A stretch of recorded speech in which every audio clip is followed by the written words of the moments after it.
Uttaranchal TV 24 live. पेशा के नाम पर आदिवासियों से छल का आरोप, चंपई सोरेन का झारखंड सरकार और टाटा पर तीखा हमला। सरायकेला खरसावां जिले के गम्हरिया स्थित संथाल सरना उमूल सोमवार को एक बार फिर आदिवासी अस्मिता और अधिकारों के सवाल का केंद्र बना, जहां कालिकापुर के मांझी बाबा, नायके बाबा एवं बड़ी संख्या में आदिवासी समाज के लोगों के साथ पूर्व मुख्यमंत्री चंपई सोरेन ने बैठक और प्रेस कॉन्फ्रेंस कर झारखंड सरकार और टाटा कंपनी पर तीखा हमला बोला। बैठक के दौरान समाज से जुड़े विभिन्न मुद्दों पर चर्चा के साथ पौधारोपण भी किया गया, लेकिन चर्चा का मुख्य स्वर पेशा कानून और आदिवासी विस्थापन के खिलाफ आक्रोश रहा। चंपई सोरेन ने आरोप लगाया कि राज्य सरकार ने पेशा के नाम पर आदिवासियों को सशक्त करने के बजाय उनके पारंपरिक ग्राम सभा अधिकारों को कमजोर किया है। उन्होंने इस नियमावली को ठगने वाला कानून करार देते हुए कहा कि इससे जिला अधिकारियों को अत्यधिक शक्तियां मिल गई है, जबकि ग्राम सभा और राज्यपाल की भूमिका गौण कर दी गई है। पूर्व मुख्यमंत्री ने चांडिल डैम का उदाहरण देते हुए कहा कि 116 गांव डूब गए, लेकिन हजारों विस्थापित आज भी न्याय और पुनर्वास से वंचित है। उन्होंने स्पष्ट किया कि आदिवासी समाज विकास विरोधी नहीं है, लेकिन वह ऐसी विकास नीति चाहता है जिसमें पुश्तैनी जमीन के बदले सिर्फ मुआवजा नहीं बल्कि उद्योगों के लाभ में हिस्सेदारी मिले। इसी कड़ी में उन्होंने टाटा लीज नवीकरण रोकने की मांग उठाई। चंपई सोरेन ने हिंडाल्को को नोवामुंडी में बिना ग्राम सभा की सहमति के 850 एकड़ जमीन दिए जाने को पेशा का खुला उल्लंघन बताया। उन्होंने कहा कि वहां देशावली और जाहिर स्थान जैसी पवित्र स्थल है और आदिवासी पीढ़ियों से खेती व पशुपालन करते आ रहे हैं। उन्होंने ऐलान किया कि पेशा नियमावली के विरोध में कालिकापुर पंचायत से पूरे झारखंड में जन आंदोलन शुरू किया जाएगा। मौके पर बड़ी संख्या में पारंपरिक ग्राम प्रधान, मुखिया और मांझी बाबा मौजूद रहे। उन्होंने सरकार और कॉरपोरेट गठजोड़ के खिलाफ एकजुट संघर्ष का संकल्प दोहराया। लंबा समय से इंतजार पेशा के संबंध में आप लोग को हम बताएंगे।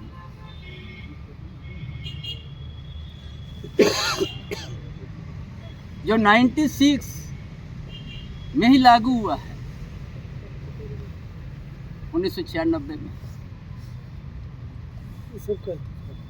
नियमावली नहीं बना था। ये वर्तमान सरकार, जेएमएम, कांग्रेस, आरजेडी सरकार, गठबंधन सरकार ने 23 तारीख को कैबिनेट में पास कर दिया, लेकिन उस समय किसी के सामने नहीं आया था क्या पास किया, लेकिन आप सामने आ गया है।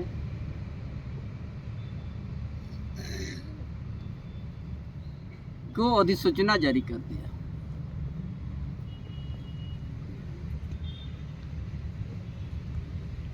और उसी के बारे में हम बताएंगे कितना ये जो आदिवासी हम लोग है बहुत भले है, बहुत सादा सरल है आदिवासी, लेकिन ये पेशा, ये सरकार जो पेशा जो अधिसूचना कर दिया कानून, आदिवासी को बहुत बड़ा धोखा दे दिया।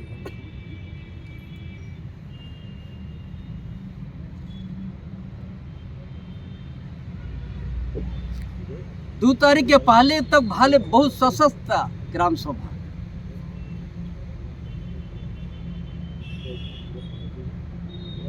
और उसको आज कमजोर कर दिया।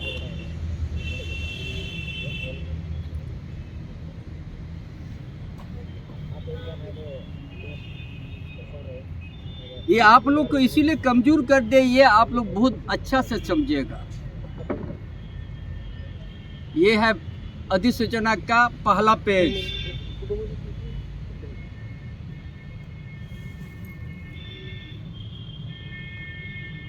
आदिवासी संविधान के धारा 13(3) खो में रूढ़ी जन शब्द, रूढ़ी जन विधि, सामाजिक धार्मिक प्रथा की एक पहचान दिया।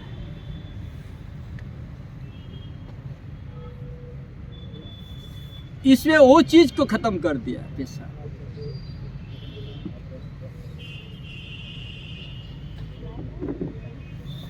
ये सरकार ने उसको मूल भावना को ही, मूल ये को ही, शब्द को ही मिटा दिया।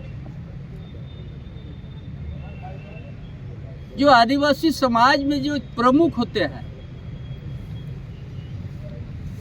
आदिवासी समाज का जो प्रमुख होते हैं, संथाल समुदाय में माझी परगना,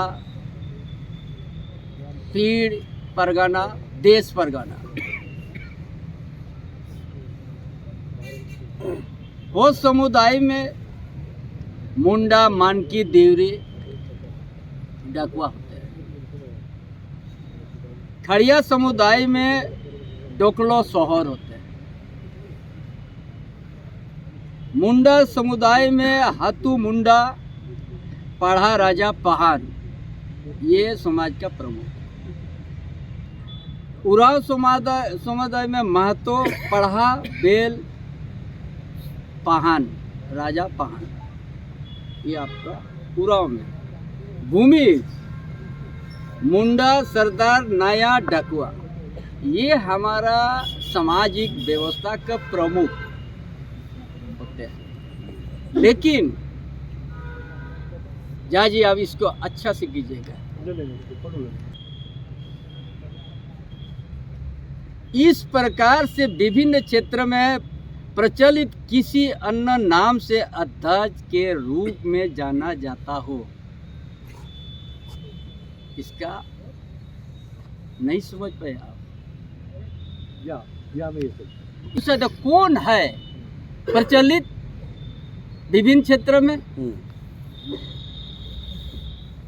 ये नकाफस डाल दिया, उसका विकल्प में दे दिया। आप नहीं है तो हम यहाँ पर विभिन्न क्षेत्र से प्रचलित किसी अन्य नाम से अध्यक्ष के रूप में जाना जाता है। माने आप यदि माझी, आप कानपुर का माझी होकर नहीं करा तो ये लाइन आ जाएगा, कोई भी 2 रुपया। कितना बड़ा धोखा दिया है आज हमारा इस रूढ़िवादी प्रथा, माझी परगना सिस्टम, मानकी मुंडा सिस्टम, पढ़ा राजा सिस्टम, मुंडा सरदार, नया भूमि सरदार, कितना धोखा दे दिया। ये कौन है रे भाई? विभिन्न क्षेत्र से प्रचलित,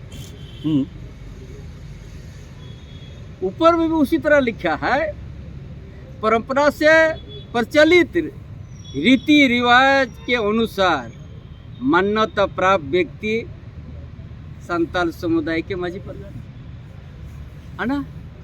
यहाँ ये जो लाइन दे दिया फर्स्ट पेज में, या इस प्रकार के विभिन्न क्षेत्र में प्रचलित किसी अन्य नाम से अध्यक्ष के रूप में जाना जाता हो, माने अथवा ये भी कर सकता है आपका ग्राम सभा करके डीसी को दे सकता है, उसको मानना होगा। ये जो फर्जी हम लोग चिल्लाते थे ना हमारा गांव का, जिस धरती में सोना है, जिस धरती में यूरेनियम है, जिस धरती में अबरक है, जिस धरती में लोहा पत्थर है, जिस धरती में कोयला है, जिस धरती में जंगल से सजा हुआ, आज ये उद्योग के चलते हमारा सामाजिक व्यवस्था खत्म हो गया। कलकापुर का अनाथ हो गया। ये पुश्तैनी जमीन है, ये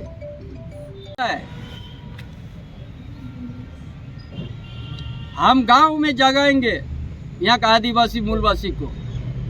ये जहाँ बैठे है ये पुश्तैनी जमीन है, कलकापुर, जहाँ पर टीजे टायो बना है। पुश्तैनी जमीन माने जानते हैं, ये हमारा पीढ़ी के पीढ़ी हकदार, पैतृक संपत्ति नहीं, हम खरीदे हुआ जमीन नहीं है मेरा।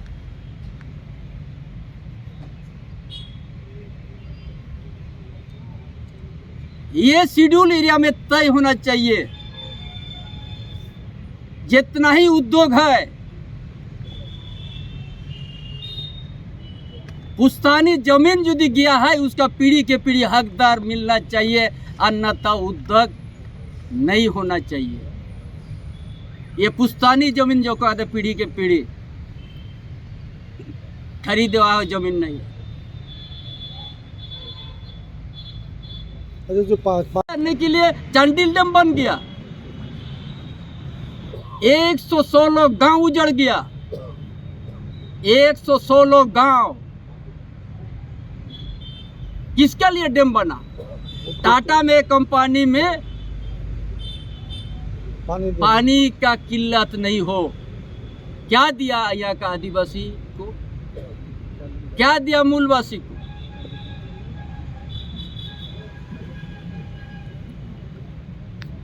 क्या दिया है? ये कलकापुर भी यही है, पुश्तैनी जमीन चल गया है टीजीएस तायो लॉन्ग प्रोडक्ट में। क्या दिया यहाँ का आदिवासी लोग? ये शेड्यूल एरिया है, नहीं तो ऐसे ही करके शेड्यूल एरिया खत्म हो जाएगा मेरा।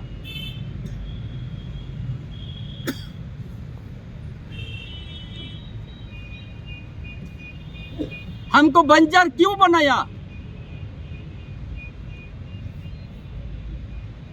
कैसे आदिवासी बचेगा?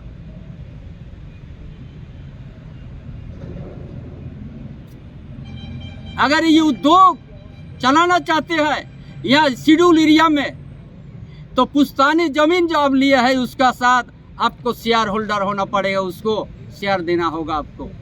जितना दिन जीवित रहेगा इस धरती उतना दिन। ये पुश्तैनी जमीन कभी हस्तांतरण नहीं होता है। पैतृक संपत्ति में नहीं हम बोल रहे, खरीदा जमीन नहीं है मेरा। आपने चंडी डैम में टाटा कंपनी को बचाने के पानी को स्टॉक करके 116 गांव को आप खत्म कर दिया। मिर्जाजी डैम में कितना हजार हेक्टेयर जमीन आपने पानी से आपने डुबा दिया। क्या दिया वहां का आदिवासी और मूलवासी को? अब उनका पुश्तैनी जमीन को आपने डुबा दिया। सामाजिक व्यवस्था को खत्म कर दिया।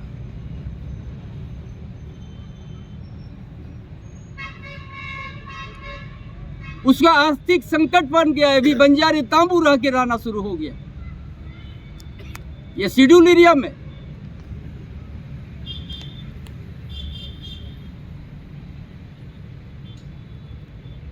पहले ग्राम सभा का अधिकार था, डीएमटी फंड जो नहीं होता है उसमें अनुमोदित करना पड़ता था कोई भी इस योजना का। अभी वो खत्म कर दिया है। 30 दिन तक आपका वैल्यू होगा, उसका बाद सता माना जाएगा। वो ग्राम सभा को कोई ताकत नहीं, खत्म कर दिया।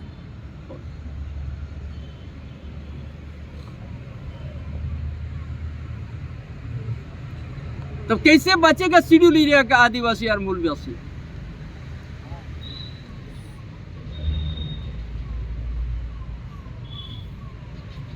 यदि इनका पुश्तैनी जमीन जाएगा, इनका तो जमीन है एक आधार है जीने का।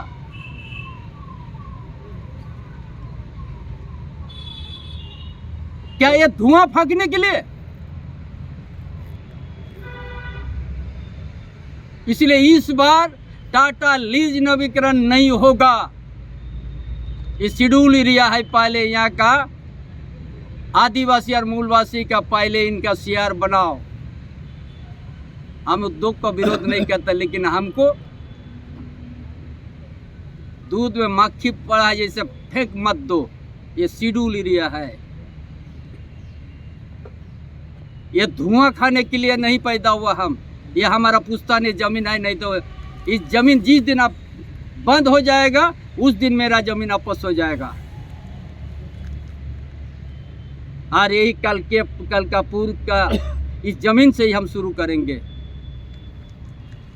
आपका ये उपयोग खत्म हो गया, वो पुश्तैनी जमीन है, अब स्वतः उसको वापस कर दीजिए जिसका जमीन है। क्या समझ लिया ये शेड्यूल एरिया का आदिवासी को? ये सरकार ने ऐसा उनका शक्ति को भी हनन कर दिया। सारा पावर डीसी को दे दिया। एक शब्द राज्यपाल का यह शब्द नहीं जुड़ा हुआ है।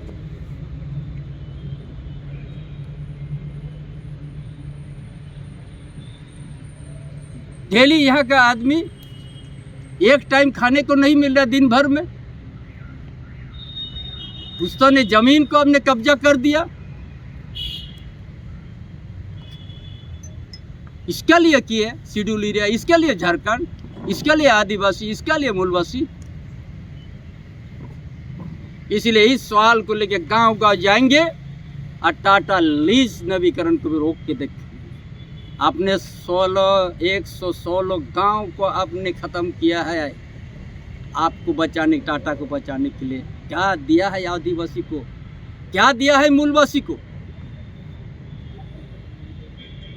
यहाँ भी इस क्षेत्र में भी आप टाइयो TGS लॉन्ग में धूल फेंकते रहो,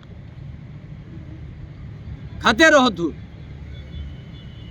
ये पुश्तैनी जमीन में बना है, ये कंपनसेशन नहीं। पीढ़ी के पीढ़ी इस जमीन में जीने का अधिकार है, तो इस जगह पीढ़ी के पीढ़ी हमारा हिस्सा होना चाहिए। इसलिए सारा ये जो अधिसूचना पेशा का हर गांव में हम जाके एक इस शेड्यूल एरिया से एक नया जन आंदोलन और क्रांति का बिगुल बजेगा। जोहार, नमस्कार।